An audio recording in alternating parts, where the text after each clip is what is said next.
Hello बच्चों, मैं Anil sir. स्वागत है आपका अपना YouTube channel physics bye Anil sir में। पिछले वीडियो में हम लोग देखे थे लेंस के बारे में, lens and refraction through lens, formation of image, magnification, है ना, ये सब हम लोग देख चुके थे। अब हम लोग पढ़ेंगे refraction through a curved surface, है ना, कर्व्ड स्फेरिकल सरफेस। तो कर्व्ड स्फेरिकल सरफेस दो फॉर्म में होता है, एक कॉनकेव होता है, कॉन्वेक्स होता है। तो सबसे पहले कॉन्वेक्स सरफेस किसको कहेंगे, है ना, कॉन्वेक्स सरफेस किसको कहेंगे? अगर रेयर मीडियम की ओर क्या हो, पोर्शन जो हो, निकला हुआ पोर्शन जो वर्ल्ड सरफेस है वो किधर हो, रेयर मीडियम की ओर हो, ठीक है, तो उसको कॉन्वेक्स सरफेस बोलेंगे। और अगर धंसा हुआ पार्ट जो हो रेयर मीडियम की ओर हो तो उसको क्या बोलेंगे हम लोग? कॉनकेव स्फेरिकल रिफ्लेक्टिंग सरफेस बोलेंगे, ठीक है। तो हम लोग बारी बारी से इसमें देखेंगे, फॉर्मूला कुछ प्रूफ होता है। सबसे पहले हम लोग देखते हैं कॉन्वेक्स सरफेस से लाइट का रिफ्रैक्शन, है ना, refraction of light, refraction of light through convex spherical surface when the object lies in rare medium and the image form is real, है ना। कहता है refraction of light through convex spherical surface, surface कैसा होगा? Convex होगा, उसका figure अभी बनाएंगे। Convex spherical surface when the object lies in rare medium, object rare में भी हो सकता है, डेंसर में भी हो सकता है, उसका इमेज रियल भी हो सकता है, वर्चुअल भी हो सकता है। दोनों कंडीशन में हम लोग देखेंगे रियल इमेज कब बनता है, वर्चुअल इमेज कब बनता है, ठीक है ना। उसका फॉर्मूला क्या होगा, एग्जाम में इंपॉर्टेंट क्वेश्चन पूछता है 5 नंबर में इसका, ठीक है ना, क्वेश्चन एग्जाम में आता है। तो सबसे पहले हम लोग देखेंगे refraction through convex spherical surface, है ना, फॉर रियल इमेज। तो सबसे पहले क्या करेंगे, एक कॉन्वेक्स स्फेरिकल सरफेस बनाएंगे। मान लीजिए एक कॉन्वेक्स स्फेरिकल सरफेस है, एक कॉन्वेक्स हो गया, ठीक है ना।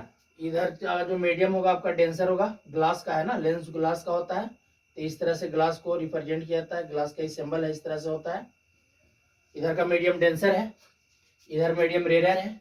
रेयर मीडियम का रिफ्रैक्टिव इंडेक्स हम म्यू1 मान लेते हैं और डेंसर मीडियम का रिफ्रैक्टिव इंडेक्स को म्यू2 मान लेते हैं, ठीक है। दो मीडियम को सेपरेट कर रहा है सरफेस, सरफेस का नाम दे दीजिए, ठीक है ना, एक्स वाई ए बी कुछ भी दे सकते हैं। अब यहाँ पे क्या है, इसका एक प्रिंसिपल एक्सिस बनाएंगे, बीच में इसका पोल हो जाएगा, एक प्रिंसिपल एक्सिस होगा, इस तरह से प्रिंसिपल एक्सिस है, ठीक है। एक पोल हो गया, ये सेंटर ऑफ कर्वेचर हो जाएगा। सरफेस का नाम दे दीजिए ए बी, इस तरह से A B A P B, है ना। ए पी बी क्या है? कॉन्वेक्स स्फेरिकल सरफेस है जो दो मीडियम को सेपरेट करता है, दो मीडियम को सेपरेट करता है, जिसका रिफ्रैक्टिव इंडेक्स कितना होता है? म्यू1 और म्यू2 होता है रिफ्रैक्टिव इंडेक्स इसका, म्यू1 एंड म्यू2 है। अब यहाँ पे ध्यान देना है कि अगर इमेज रियल बनाना, चूंकि कॉन्वेक्स सरफेस में दोनों तरह का इमेज बनता है, रियल इमेज भी बनता है, वर्चुअल इमेज भी बनता है ना। अगर इमेज रियल बनाना है तो ऑब्जेक्ट को पोल से दूर रखना होगा, अगर इमेज वर्चुअल बनाना है तो ऑब्जेक्ट को पोल के नजदीक रखना होगा। दोनों तरह का इसमें इमेज बनेगा, रियल इमेज और वर्चुअल इमेज। अगर इमेज रियल बनाना है तो जो ऑब्जेक्ट लेंगे वो पोल से दूर लेंगे, वर्चुअल इमेज बनाना है तो ऑब्जेक्ट को कहाँ लेंगे? पोल के करीब लेंगे, ठीक है ना। तो हमको रियल इमेज बनाना है, ठीक है। तो मान लेते हैं कि ओ एक पॉइंट ऑब्जेक्ट है ना, ओ एक पॉइंट ऑब्जेक्ट है। अगर ऑब्जेक्ट पॉइंट के फॉर्म में होगा तो उसका इमेज भी क्या होगा? पॉइंट के फॉर्म में ही बनेगा। तो मान लेते हैं वो एक पॉइंट ऑब्जेक्ट है जो रेयर मीडियम में रखा हुआ है, ठीक है ना। तो इसका इमेज का फॉर्मेशन कैसे होगा? सिंपली जैसे लेंस में होता है, एक रेज जो होगा एकदम ऑब्जेक्ट से चलेगा प्रिंसिपल एक्सिस से होते हुए सरफेस के परपेंडिकुलरली, और जो सरफेस के परपेंडिकुलर होता है उसमें डेविएशन नहीं होता है, रिफ्रैक्शन नहीं होता, मुड़ता नहीं है, वो बिना डेविएशन के क्या होगा? सीधा पास करेगा, है ना, बिना डेविएशन के सीधा पास करेगा। क्लियर? सेकेंड रे जो होगा इस सरफेस पे जाएगा ऑब्लिकली, सेकेंड रे यहाँ से ऑब्जेक्ट से चलेगा ऑब्लिकली जाएगा, इस तरह से जाएगा ऑब्लिकली। अब ऑब्लिकली जो जाएगा उसमें क्या होगा? रिफ्रैक्शन होगा। रिफ्रैक्शन होगा किधर होगा?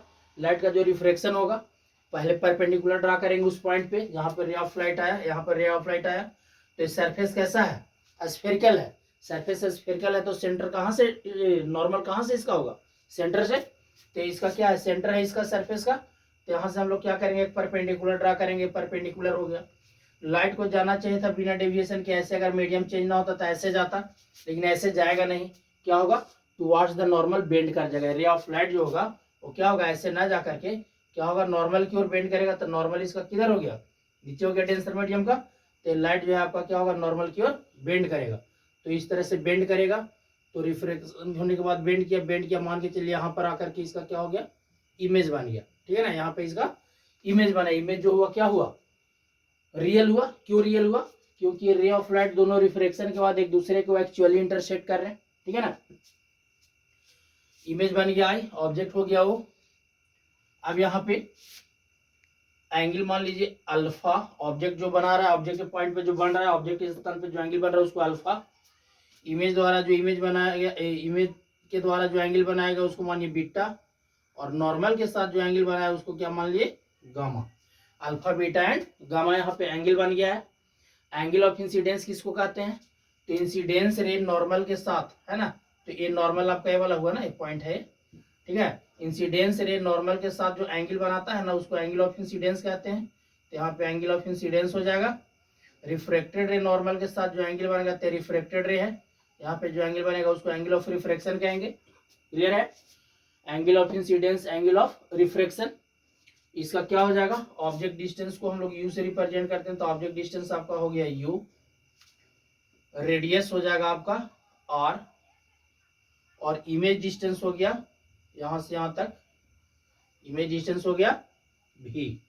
क्लियर है, साइन कन्वेंशन इमेज यूज करेंगे कैसे, पोल की लेफ्ट साइड तो माइनस और राइट साइड है तो प्लस। ठीक है, अब देखिए इस फिगर के बारे में लिखा हुआ है, कहता है consider A P B is a convex refracting surface. A P B is a convex spherical refracting surface which separate two medium, दो मीडियम को सेपरेट कर रहा है, ऑफ रिफ्रैक्टिव इंडेक्स म्यू1 एंड म्यू2, है ना। ए पी बी जो है कॉन्वेक्स स्फेरिकल रिफ्रैक्टिंग सरफेस है, जो म्यू1 और म्यू2 रिफ्रैक्टिव इंडेक्स के दो मीडियम को क्या करता है, अलग करता है, सेपरेट करता है। Let P be the pole, C be the center of curvature and R be the radius of curvature of the surface. इस सरफेस का पोल P है, सेंटर ऑफ कर्वेचर C है, और रेडियस ऑफ कर्वेचर क्या है, R है। ठीक है, suppose a point object O is placed on the principal axis, है ना, इन रेरर मीडियम। मान लेते हैं कि इसके प्रिंसिपल एक्सिस पे क्या किया गया, O एक पॉइंट ऑब्जेक्ट लिया गया है, O एक पॉइंट ऑब्जेक्ट है जो रेरर मीडियम में है, जिसका रिफ्रैक्शन के बाद रियल इमेज बनता है आई इन डेंसर मीडियम, है ना। दूसरे मीडियम में, डेंसर मीडियम में, म्यू2 रिफ्रैक्टिव इंडेक्स वाले मीडियम में उसका क्या बन रहा है, रियल इमेज बन रहा है ना। Let alpha beta and gamma with angle formed by the object image and normal with principal axis, है ना। Alpha beta and gamma angle बन रहा है ऑब्जेक्ट के द्वारा, इमेज के द्वारा और नॉर्मल के द्वारा, किसके साथ, प्रिंसिपल एक्सिस के साथ। क्लियर है, फिगर कंप्लीट है। 5 फॉर्मूला इसमें प्रूफ होगा, है ना। पांचों का लैंग्वेज लगभग सेम रहेगा, सिर्फ चेंज होगा क्या, यहाँ पे सरफेस कॉन्वेक्स है तो कहीं पे कॉनकेव होगा, ऑब्जेक्ट रेरर मीडियम में है तो कहीं पे डेंसर मीडियम में होगा, है ना। इमेज रियल है तो कहीं पे इमेज वर्चुअल बनेगा, बस यही चेंज होगा, बाकी टोटल लैंग्वेज सेम रहेगा आपका। ठीक है, और प्रोसेस जो होगा इसका सॉल्व करने का वो भी सेम रहेगा, समझिएगा ढंग से इस प्रोसेस को। सबसे पहले हम लोग क्या करेंगे कि आई और आर का वैल्यू निकालेंगे, आई और आर का वैल्यू निकालेंगे। चूंकि रिफ्रैक्टिव इंडेक्स का रिलेशन है तो स्नेल्स लॉ इसमें लगेगा, तो स्नेल्स लॉ होता है sine I by sine r, तो sine I by sine r होता है। सबसे पहले हम निकालेंगे क्या चीज, आई और आर का वैल्यू। तो लिखेंगे कौन से ट्रायंगल, देखिए तो इन ट्रायंगल ओ ए सी, ऐसे ए वाला एंगल कितना है, आई है, इन ट्रायंगल ओ ए सी, ओ ए सी में देखेंगे तो एक्सटर्नल एंगल कौन हो गया, आई। इन ट्रायंगल फ्रॉम फिगर चलेंगे, फ्रॉम फिगर, है ना, in triangle O A C, in triangle O ए सी, ओ ए सी में चलते हैं तो एक्सटीरियर एंगल हो गया आई, और इंटीरियर एंगल कौन हो गया, अल्फा प्लस गामा। तो लिखेंगे i equal to alpha plus gamma, जैसे लिखा समझ में आ रहा है। इन ट्रायंगल ओ ए सी, ओ ए सी में एक्सटीरियर एंगल कौन है, आई है, तो इंटीरियर एंगल कौन हो गया, अल्फा और गामा हो गया। तो आई बराबर अल्फा प्लस गामा निकल गया।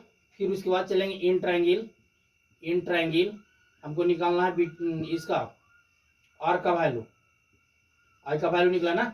अब आर का वैल्यू, तो आर का वैल्यू आर यहाँ पे है ना, तो चलते हैं in triangle I A C, in triangle आई ए सी, आई ए सी में अगर चलेंगे तो क्या हो जाएगा, इस ट्रायंगल में एक्सटीरियर एंगल कौन हो गया, गामा, एक्सटीरियर एंगल हो गया गामा, इंटीरियर एंगल कौन हो गया, are plus beta.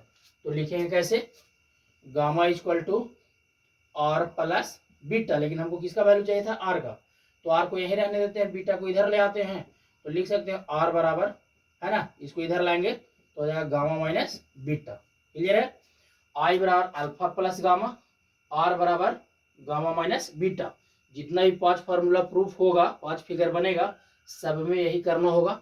In triangle अगर सब आप सिंबल सेम लेते हैं, ओ ए पी सी आई, तो हमेशा सब में वैल्यू आई और आर का इसी ट्रायंगल में निकलेगा। ओ ए सी में आई का वैल्यू निकल जाएगा और आई ए सी में आर का वैल्यू निकल जाएगा। जब आई और आर का वैल्यू निकल गया तो हम लोग चलेंगे स्नेल्स लॉ से, है ना, from Snell's law, from Snell's law. अब यहाँ पे स्नेल्स लॉ को शॉर्ट में हम लोग यूज करना के लिए सीखते हैं कैसे, जैसे sine I by sine R, light जा रहा है रेयर से डेंसर में, sine I by sine R बराबर 1 म्यू टू बराबर म्यू टू बटा म्यू वन। स्मॉल एंगल के लिए साइन आई बराबर आई होता है, साइन आर बराबर आर होता है, पीछे हम लोग पढ़ चुके हैं, तो साइन साइन निगलेक्ट हो जाएगा तो सिर्फ हो जाएगा, देखिए यहाँ पे हम लिख के बता दे रहे हैं, चलेंगे शॉर्ट में। अगर इसमें हम लोग स्नेल्स लॉ यूज करते हैं तो स्नेल्स लॉ क्या होता है, sine I by sine r, sine i है ना, रेयर मीडियम में आर इक्वल टू 1 से जा रहा है 2 में लाइट, तो 1 म्यू टू इक्वल टू क्या लिखाता है, म्यू टू बटा म्यू वन। इसको क्रॉस मल्टीप्लाई करेंगे तो क्या हो जाएगा, mu one sine I, mu one sine I equal to mu two sine R. ठीक है, अब पूरा स्मॉल एंगल साइन आई बराबर आई होता है और साइन आर बराबर आर होता है, तो उस कंडीशन में डायरेक्ट साइन से साइन निगलेक्ट हो जाएगा, कैंसिल हो जाता, हो जाएगा mu one I equal to mu two R. ठीक है, तो हम इतना ना करके डायरेक्ट हम क्या करेंगे, इसका इस्तेमाल करेंगे स्मॉल एंगल के लिए, है ना, डायरेक्ट चलेंगे from Snell's law mu one I equal to mu two R. अब सारे फिगर में इसी तरह से यूज होगा। क्या है तरीका याद रखने का, जो एंगल जिस मीडियम में बन रहा है उसका रिफ्रैक्टिव इंडेक्स उसके साथ होगा। जैसे आई बना रेयर मीडियम में, रेयर मीडियम का रिफ्रैक्टिव इंडेक्स कितना है, म्यू वन है, तो म्यू वन आई के साथ होगा और म्यू टू आर के साथ होगा। अगर मान लीजिए कि एंगल ऑफ इंसिडेंस होता है डेंसर मीडियम में म्यू टू में, तो म्यू टू आई होता और म्यू वन आर होता। मतलब सिंपल सा तरीका इसका यही है याद रखने का कि जिस मीडियम में जो एंगल बनेगा उस मीडियम का रिफ्रैक्टिव इंडेक्स उस एंगल के साथ होगा। यानी फ्रॉम स्नेल्स लॉ डायरेक्ट लिखेंगे mu one I equal to mu two R, है ना, सेकेंड मीडियम में बन रहा है, mu one I equal to mu two R. Simple सा तरीका, इतना ना करके हम डायरेक्ट इसका इस्तेमाल करेंगे। अब mu one I equal to mu two R हो गया आपका।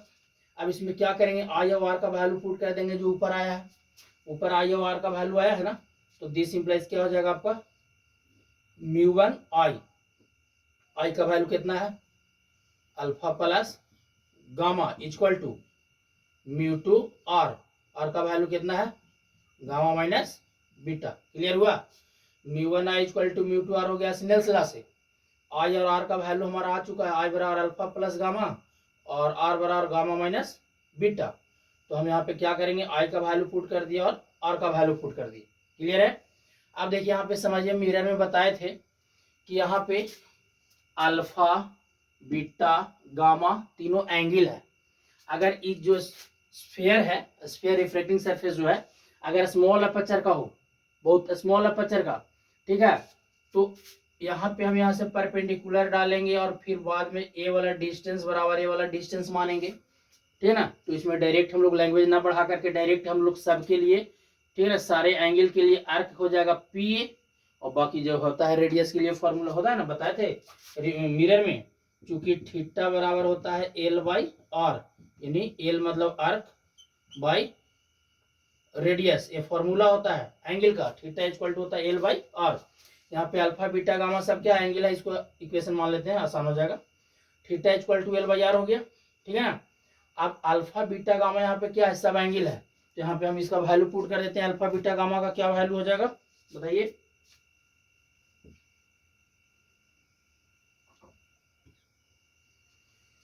क्या हो जाएगा,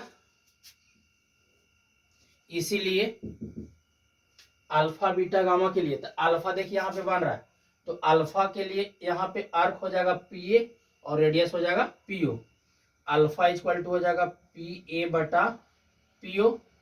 बीटा के लिए हो जाएगा, बीटा कहाँ पे बन रहा है, यहाँ पे बन रहा है पी ए बटा पी आई। बीटा के लिए क्या हो जाएगा, पी ए बटा P I.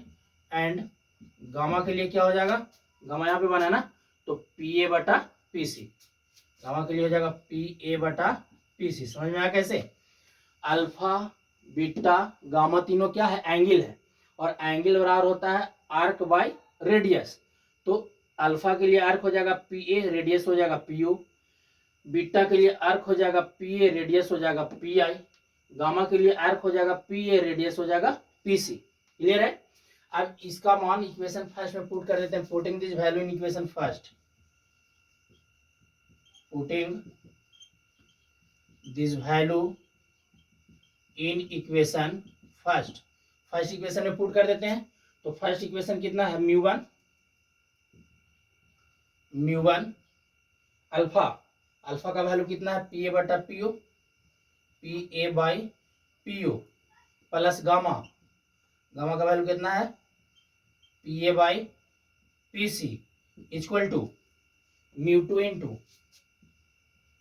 Into gamma, gamma का वैल्यू कितना है P A by P C, minus beta, beta का वैल्यू कितना है पी ए बटा पी आई। क्लियर है, कोई दिक्कत यहाँ तक। अब इसमें क्या करते हैं, कुछ कॉमन है।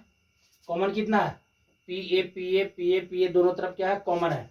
तो क्या करेंगे इसको, this implies mu one into P A, है ना, mu one into P A common हो। यहाँ म्यू वन तो ऑलरेडी पहले से था, पी ए कॉमन हो गया, तो 1 P O plus 1 P C equal to mu two into, यहाँ भी क्या है कॉमन, पी ए कॉमन है, तो पी ए को कॉमन कर लीजिए, पी ए तो बचेगा कितना 1 पी सी माइनस 1 पी आई।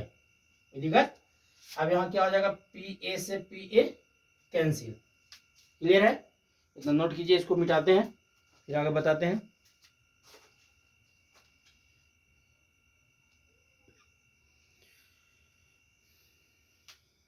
एक स्टेप और यहाँ पे लिख दें।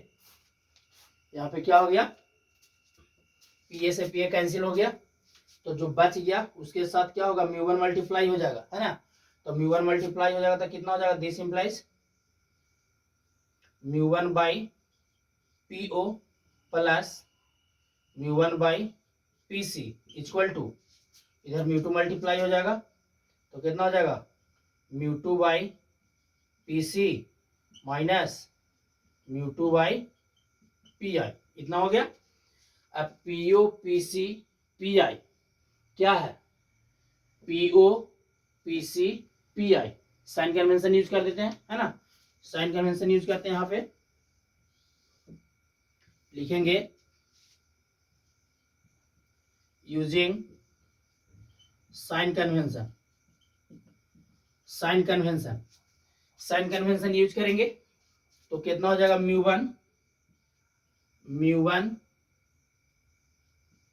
One by P O, P O कितना है, देखिए पी से लेके ओ तक ऑब्जेक्ट डिस्टेंस है यू, पोल से लेफ्ट में है तो माइनस लेंगे, तो पी ओ और कितना हो जाएगा आपका माइनस यू। क्लियर है, ऐसे पी ओ, तो पी से लेके ओ तक लेफ्ट साइड में है ना object distance minus U, plus है तो प्लस देंगे, mu one by P C, P से लेके सी तक रेडियस है राइट साइड में, आर लेंगे प्लस में। क्लियर है, equal to mu two by P C, mu two by P C बराबर आर है राइट साइड में, आर हो गया minus mu two by P I, mu two by P I, P से लेके आज तक का जो डिस्टेंस है वी है, इमेज डिस्टेंस राइट साइड में है, प्लस वी हो जाएगा। क्लियर है यहाँ तक, कोई दिक्कत है? हाँ बस हो गया है, कुछ करना नहीं है। क्या करना है कि आर को एक साइड कर देना है, यू भी को एक साइड कर देना है। तो इधर माइनस म्यू टू बाई भी है, उसको लेफ्ट साइड में लाएंगे तो प्लस में हो जाएगा। तो क्या लिख सकते हैं, दिस इंप्लाइज, माइनस में तो प्लस में हो जाएगा mu two by V, mu two by V, ठीक है, minus mu one by U होगा ना, mu one by U, mu one by you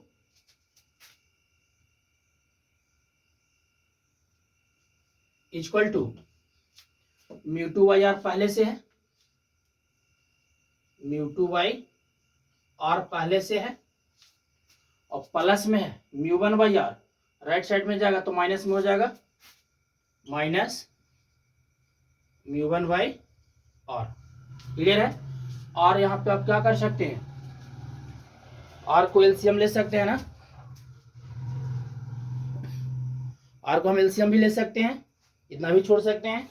तो अगर एलसीएम ले लिया आर को तो कितना हो जाएगा, देखिए तो this implies mu two by भी minus mu one by u बराबर आर एलसीएम हो जाएगा ना।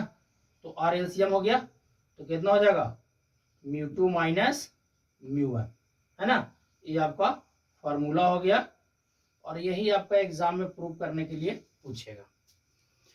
म्यू टू बाई भी minus mu one by you equal to mu two minus mu one by R. Question क्या रहेगा, in spherical refracting surface, concave या convex दोनों में फॉर्मूला आएगा, प्रूव करके बताएंगे हम, दोनों में आएगा।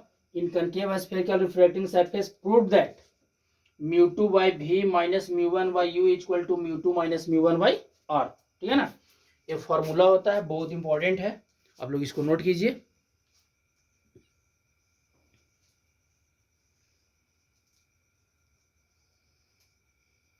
हो गया, बाकी हम लोग इसका नेक्स्ट पार्ट अगले वीडियो में देखेंगे, बाकी और भी सरफेस में जो होगा।